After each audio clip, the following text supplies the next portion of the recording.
하이브리드 자동차에 대한 영상에 많은 관심을 가져주시고 댓글을 남겨주셨는데요. 이에 대한 감사의 인사도 드리고 또 질문에 대한 답변도 하고 제 생각도 말씀드릴 겸 새로운 영상으로 찾아왔습니다.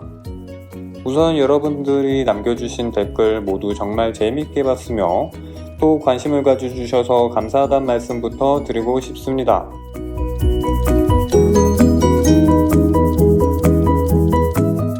자, 그럼 본론으로 들어가서 많은 분들이 하이브리드 자동차를 논할 때 빠지지 않고 언급되는 부분이죠. 배터리가 한번 고장나면 연비로 아꼈던 돈을 도로 토해내게 된다. 결론부터 말씀드리자면 크게 걱정하지는 않으셔도 되는 부분 같습니다. 여기를 보시면 현대기아차의 배터리 보증기간이 최소 10년이라는 것을 볼 수 있습니다. 10년 안에 배터리가 고장날 경우 무상으로 교체해 준다는 말이죠.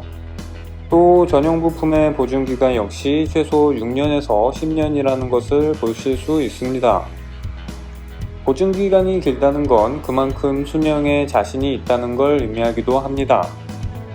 노트북의 보증기간이 보통은 1년이지만 실제로는 10년도 문제없이 사용했던 경험이 있으셨을 겁니다. 이런 점으로 볼 때 하이브리드 자동차의 배터리 역시 걱정 없이 사용할 수 있을 거라 봅니다. 그럼 만약 보증기간이 지난 시점에서 정말 운이 없이 배터리가 고장나면 어떻게 할까? 10년 뒤 정말 운이 없어 배터리 교체를 해야 한다면 저렴하다고는 못하겠지만 150만원에서 200만원 사이에 그래도 걱정하시는 것보다는 저렴한 금액으로 교체가 가능합니다.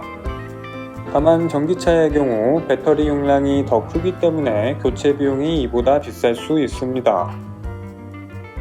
그럼 휘발유 차량과 비교했을 때는 어떨지 비교해 보겠습니다. 현대 아반떼를 기준으로 일반 휘발유 차량과 하이브리드 차량의 가격 차는 400만원 후반, 친환경 차량 혜택으로 15만원을 제외하면 가격 차이는 476만원 정도입니다.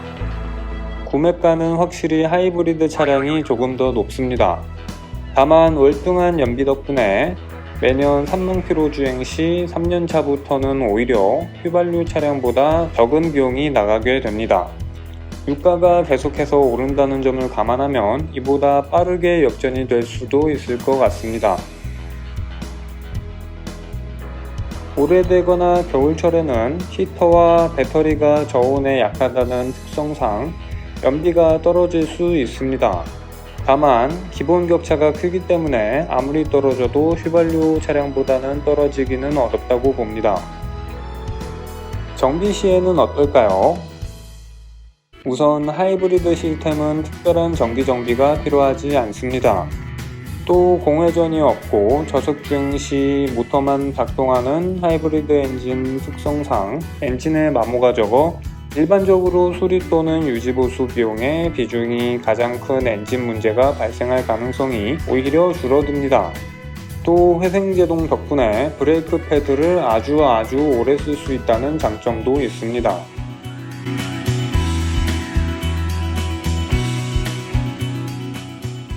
미래에는 전기차가 대세라는 점은 어느 정도 공감하나 지금은 아니며 결코 가까운 시일도 아닙니다.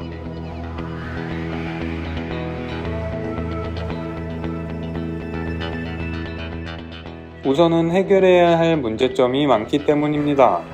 현재 가장 빠른 속도로 충전해도 80%까지 충전하는 데는 20분이 소요됩니다. 또 쉐보레볼트 기준 주행거리는 414km로 휘발유 차량의 절반 정도밖에 안됩니다.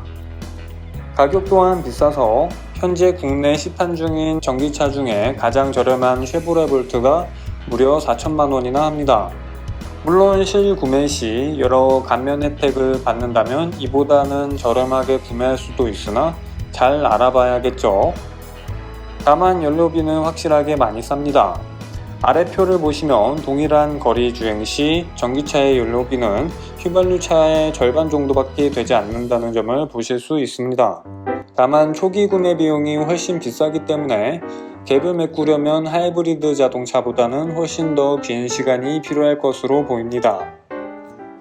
굵직한 것만 놓고 봤을 때 하이브리드 엔진은 2차 세계대전이 한창인 1940년대에 그 유명한 티거의 프로토타입인 포르쉐 티거에 탑재되었으며 1997년 도요타 프리우스를 시작으로 본격적으로 발전하기 시작해서 대한민국은 2009년 아반떼 LPI 하이브리드를 시작으로 2011년부터 본격적으로 소나타 하이브리드가 출시되기 시작했습니다. 이미 본격적으로 상용화된 지 26년이란 세월이 지난 만큼 기술적으로 매우 성숙하다는 생각이 듭니다. 순수 전기차는 사실 내연기관보다 훨씬 먼저 등장했습니다. 1881년에 프랑스 발명가 귀스타브 트루베가 발명한 최초의 충전식 전기차가 그 예입니다. 다만 기술적 한계 그리고 훨씬 더 좋은 성능을 내는 내연기관의 등장으로 한동안은 사장되었다가 2012년 테슬라 모델 S를 시작으로 다시 발전하기 시작했습니다. 한국에서는 2018년에 아이오닉을 필두로 본격적으로 순수 전기차 산업이 발전한 것으로 알고 있습니다. 본격적으로 발전한 시기는 10년 정도밖에 안 되는 등 아직은 좀 더 검증이 필요하고 인프라도 더 확장이 될 필요가 있을 것 같습니다. 다시 말하지만 미래의 전기차가 대세가 될 것이라는 것에는 이견이 없습니다. 미래에는 더 싼 가격에 전기차를 살 수 있고 충전도 언제 어디서든 순식간에 이루어지겠지만 그게 지금은 아니니까요. 경제적으로 아주 여유로운 분이라면 상관없지만 그게 아니라면 지금은 시기상조가 아닐까 싶습니다. 여러분들이 전기차에 관심을 가지는 이유는 비단 연비 때문이라고만 보지는 않습니다. 분명 엔진의 소음과 진동으로부터 벗어나는 데에서 얻는 편안함도 크게 작용한다고 봅니다. 하지만 이러한 경험을 하기에 전기차의 가격은 너무나 비쌉니다. 자동차 값뿐만 아니라 충전 인프라를 설치하는 것에도 비용이 들고 또 1분이면 연료를 가득 채울 수 있는 일반 차량에 비해 매번 충전을 위해 많은 시간을 할애해야 하고 잦은 충전으로 인한 귀찮음을 감수해야 합니다. 그에 비해 하이브리드 자동차는 가솔린 자동차에서 그저 400만원 안팎의 비용을 추가 지불하는 것으로 전기차의 편안함을 경험할 수 있고 전기차의 단점은 없습니다. 또 이건 개인 취향 영역인데 시내 운전 시에는 조용함을 느낄 수 있고 고속도로에서 속도를 낼 땐 엔진 특유의 우렁찬 소리를 들을 수 있어 운전하는 재미를 느낄 수 있다는 장점도 있습니다. 멀티 스테이지 하이브리드 시스템이란 렉서스가 선보인 최신 하이브리드 시스템으로 하이브리드 시스템과 유단 기어가 조합되어 엔진 회전수가 올라갔고 하이브리드 시스템의 구동력이 증가되어 훨씬 스포츠해졌다는 데 있습니다. 전기로 달릴 수 있는 속도 한계도 늘어나면서 연비 효율도 더 좋아졌다고 하는데 근데 이거 현재 렉서스 LC500 LS 모델에만 탑재되어 있는데 비쌉니다.